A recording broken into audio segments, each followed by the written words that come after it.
নমস্কার বন্ধুরা, আজকে তোমাদের সাথে শেয়ার করব চিংড়ি মাছের পুর ভরা বাঁধাকপির দারুণ একটা রেসিপি। তাহলে রেসিপিটা শেষ পর্যন্ত দেখার জন্য তোমাদের কাছে আমার অনুরোধ রইল। এখানে আমি দেখো বাঁধাকপির কয়েকটা পাতা ছাড়িয়ে নিয়েছি।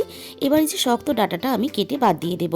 তারপরে আমি ফুটন্ত জলের মধ্যে 1 চামচ পরিমাণ লবণ দিয়ে দিলাম। এই ফুটন্ত লবণ জলের মধ্যে আমি বাঁধাকপির পাতাগুলো দিয়ে মিনিট 5 মতো আমি ঢাকা দিয়ে দেবো। আর এইভাবে ঢাকা চাপা দিয়ে কিন্তু বাঁধাকপির পাতাগুলো আমি সুন্দর করে সিদ্ধ করে নেব। আর এই কাজটা করার সময় কিন্তু খুব ভালোভাবে করতে হবে, যাতে বাঁধাকপির পাতাগুলো না কাঁচা থেকে যায়। এবার আমি নামিয়ে জল ঝরিয়ে ঠান্ডা করে নেব প্রথমে। এরপরে একই কড়াইয়ের মধ্যে 1 চামচ পরিমাণ আমি দিয়ে দিলাম তেল। তেলের মধ্যে আমি দিয়ে দিলাম অল্প একটু পেঁয়াজ কুচি আর দিয়ে দিলাম অল্প একটু রসুন বাটা। এবারে হালকা নাড়াচাড়া করে নিয়ে আমি আগে থেকে কিছুটা চিংড়ি মাছ আমি এইভাবে ছোট ছোট করে কেটে রেখেছিলাম। পেঁয়াজ আর রসুনের সাথে চিংড়ি মাছটা দিয়ে স্বাদ মতো লবণ দিয়ে দিলাম। এবারে আমি হালকা নাড়াচাড়া করে আমি এইভাবেই চিংড়ি মাছটা সব কিছুর সাথে ভেজে নিয়ে আমি আগে থেকে সিদ্ধ করা একটা মাঝারি সাইজের আলু এখানে দিয়ে দিলাম। সাথে দিয়ে দিলাম 1/2 চামচ পরিমাণ হলুদ গুঁড়ো, 1/2 চামচ পরিমাণ ঝাল লঙ্কার গুঁড়ো, আর দিয়ে দিলাম 1/2 চামচ পরিমাণ ধনে গুঁড়ো আর 1/2 চামচ পরিমাণ জিরে গুঁড়ো। আর সব শেষে এখানে দিয়ে দিলাম অল্প একটু গরম মশলার গুঁড়ো। এবারে খুব ভালোভাবে সব কিছু একসাথে মিশিয়ে আমি প্রথমে এখানে একটা পুর রেডি করে নিলাম। বাঁধাকপির পাতাগুলো খুব ভালোভাবে জল ঝরিয়ে নিয়েছি। এখানে এই পুরটা আমি রেডি করেছিলাম, সেই পুরটা এইভাবে বাঁধাকপির পাতার মাঝখানে দিয়ে বাঁধাকপির আমি একটা পুর ভরা রোল বানিয়ে নেব।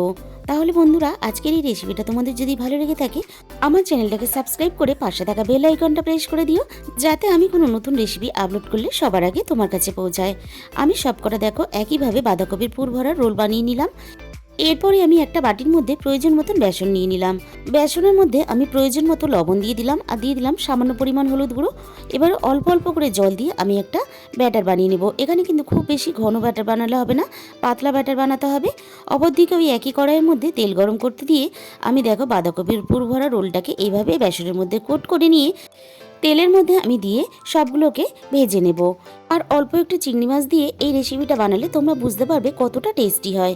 আর এটা ভাত, রুটি, লুচি সব কিছুর সাথেই কিন্তু তোমরা ইচ্ছে করলে খেতে পারবে।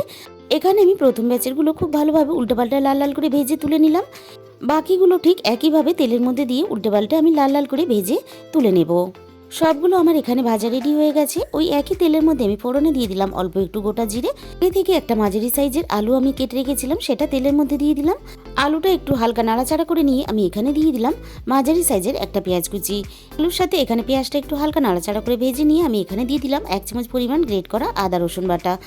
আলুর সাথে পেঁয়াজ আদা রসুনটা একটু নাড়াচাড়া করে ভেজে নিয়ে আমি এখানে দিয়ে দিলাম একটা মাঝারি সাইজের টমেটো কুচি আর সাথে দিয়ে দিলাম স্বাদ মতো লবণ। এবার সব কিছু খুব ভালোভাবে একসাথে নাড়াচাড়া করে ভেজে নিয়ে টমেটোটাও অনেকটা নরম হয়ে এসেছে।